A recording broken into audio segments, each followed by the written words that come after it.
The Kleeman family recently bought a home in Chester Park, Duluth, Minnesota. Walter Kleeman had been searching for a house by Lake Superior when he discovered a great deal on a foreclosed property. This house had been unoccupied since its first owners had suddenly left years ago. Nobody knew where they went. It was after nearly 50 years that the bank had been trying to resell the house at an affordable price, and Walter thought it was a great opportunity to make an investment. The move didn't make much difference to Walter or his wife Grace, as they only moved from one neighborhood to another in the city of Duluth. However, Christy, their 15-year-old daughter, would have to cope with some new changes, as she would be going to a new school in a new neighborhood. It's been 6 days, 10 hours, 27 minutes since we were last together. Is this how long-distance relationships feel like? At least we'll be able to meet on the weekends. How's the new house? It's alright. I can see the lake from my window. I'll send you a selfie. You know, without you around, I've been smelling a lot of up-hotness at school. Smell what? Up-hotness. What is that? What? What's up-hotness? Nothing much, you? It was about 9 p.m. when Grace started calling her daughter. Dinner had been waiting and this girl was still in her room. Christy, don't you think you should put that phone down and come to the table? Yeah, I'm coming, Mom. Right now, young lady, if your dad saw how much time you spent on that phone, he would have it seized from you. Christy sent a long text while her mother stood there ready to burst at any moment. Christy hopped across the room, smiling at her mother. Dad might, but you're the best mom in the world, she said as she ran off to the dining room. You can't butter me about everything, Christy. You don't want to see my bad side. Alright. Here you go, Juno. Got you savory seafood meow mix this time. Walter and Grace absolutely hated this teenage drama that they had been seeing lately. And ever since Christy started seeing a boy from her old school, the drama had doubled. But of course, the parents themselves had been through the phase. They understood their daughter, but that didn't make it any less annoying or concerning. Since the family had moved, Christy had been on her phone texting and chatting with this boy. In the living room, in the kitchen, in the bathroom, in the backyard. And Walter and Grace weren't happy about the matter at all. It wasn't long before teenagers got themselves tangled up in embarrassing situations. Dad. What is it, Christy? Did you know you're the best dad in the world? Skip to the point. What do you want? I wanted to go to the mall next weekend, and I need some allowance. Absolutely not. Please, Dad, come on. Well, you definitely aren't going to get it for free, but you can do some chores to earn it, like clean out the fireplace. The weather is getting chilly outside. $50 and it's a deal. How about $1 and you still have to do it? Alright, $20. I'm dropping you off and I'm picking you up. Now go get started. And so, instead of sleeping in on Saturday morning, Christy put on her gloves, covered up the furniture, and started sweeping out the firebox. The things she did for Bruce. It's a date on next Saturday, but my dad's dropping me off. He agreed to it? No way. I'm not telling him. Do you want to die or something? Alright, gotta go. Got a lot of work to do. Christy put down her phone and started brushing the brick walls of the chimney.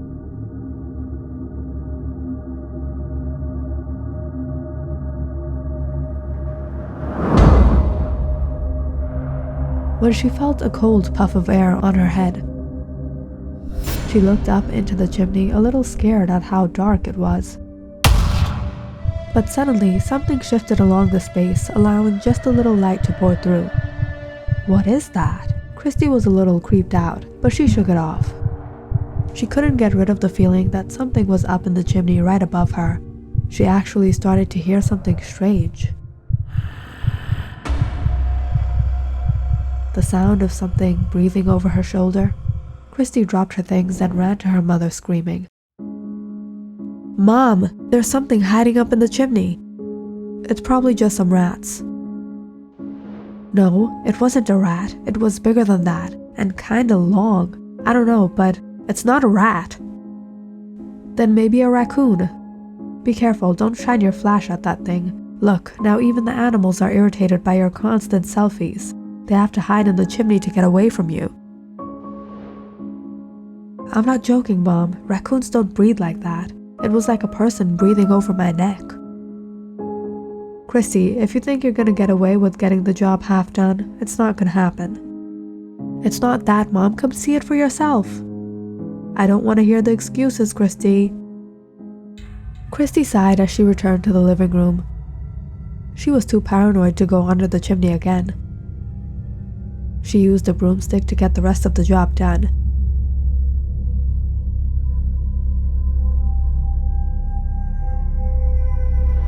Get out of the way, Juno. Don't go there. Apart from looking like a 19th century coal mine worker taking her minimum wage, all was fine. $50? Really? Dad? You won't believe what happened today. It was so freaky. What? I swear there's a weird looking thing up in my chimney. I have no clue what it is, but it was long. Alright, if that was meant to be dirty, I have no clue how to respond to that. What? No, seriously, in my chimney. Did you take a picture? No, I was too scared to even look again. It was moving and breathing on me. LOL, Santa probably got stuck up there last Christmas and that's his. Christy stopped texting and listened closely to a strange thud over her ceiling and right outside her wall facing the backyard. It continued for a while before it fell silent again. Some weird noises are happening on my roof now, and yeah, thanks for giving me nightmares.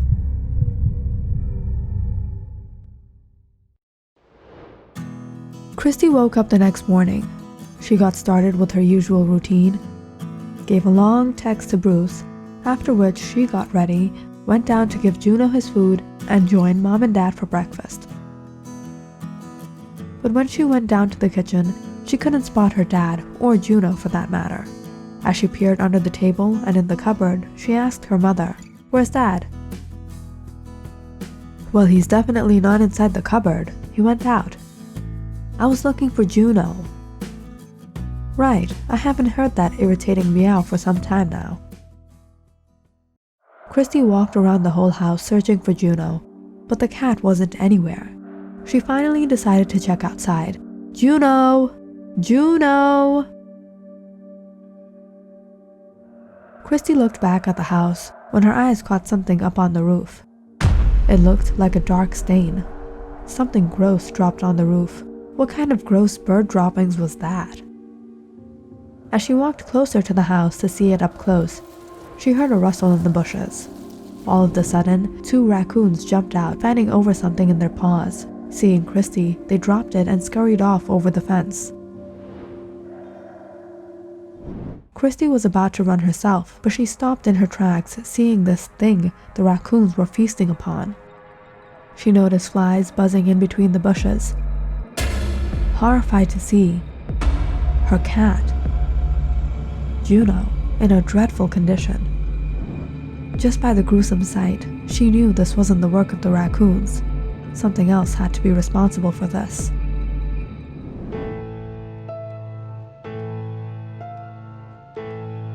"Get out of the way, Juno. Don't go there."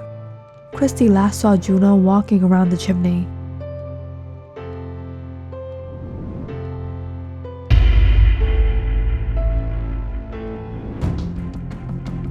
She ran inside the house, screaming for her mom.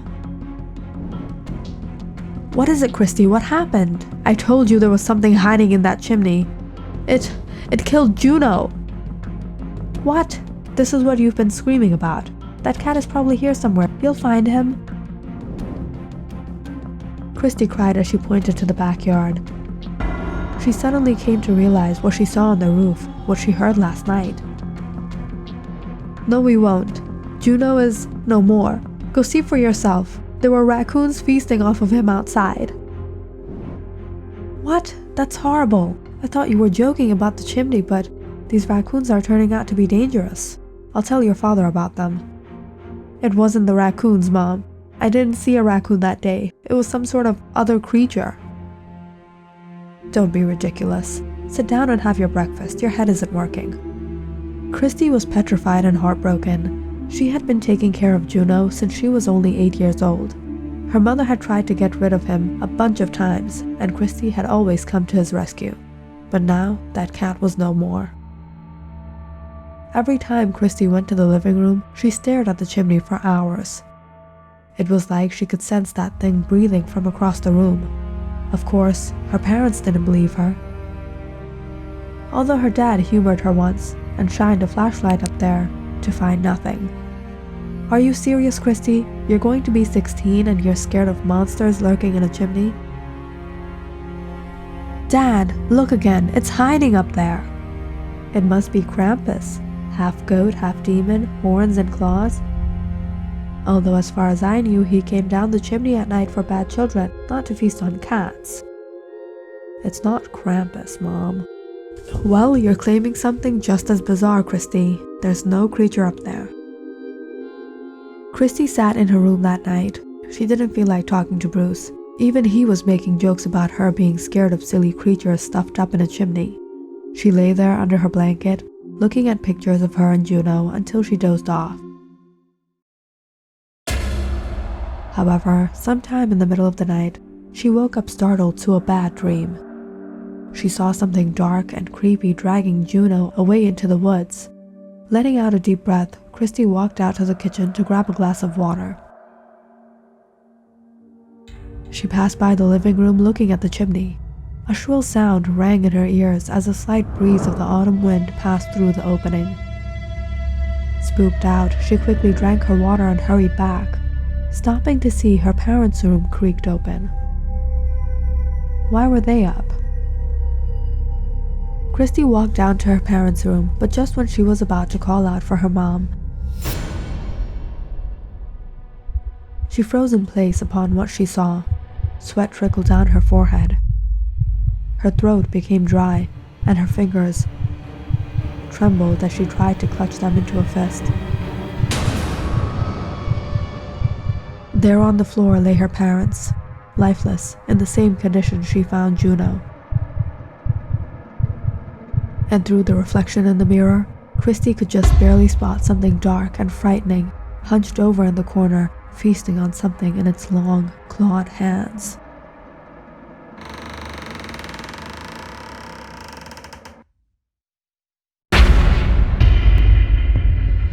Christy was petrified. She ran down the hall, stumbling. She wasn't going to make it to the door. She scanned the room around her. She had to think quick. Christy opened the cupboard and climbed inside.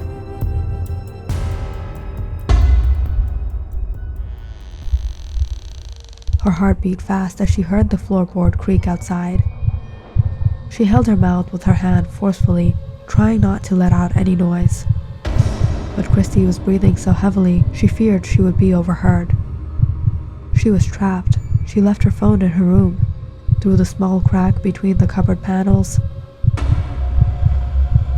She peeked outside, absolutely horrified seeing this otherworldly demonic presence walking down the hall. She leaned her head the farthest she could inside the cupboard. Perhaps if she waited till morning, she would be able to escape out of here. As she sat there in horror, she suddenly remembered the first time she had come to see the house.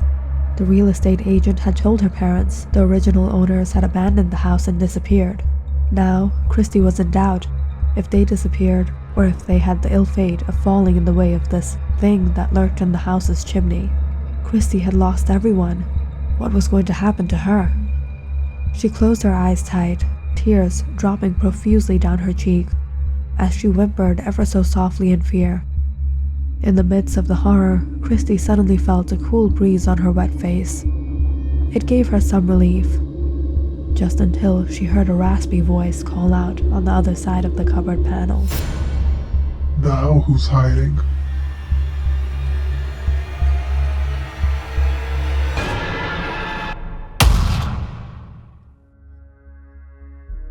Click on the subscribe button and check out more awesome videos on our channel. And don't forget to press the bell icon because you know it's interesting.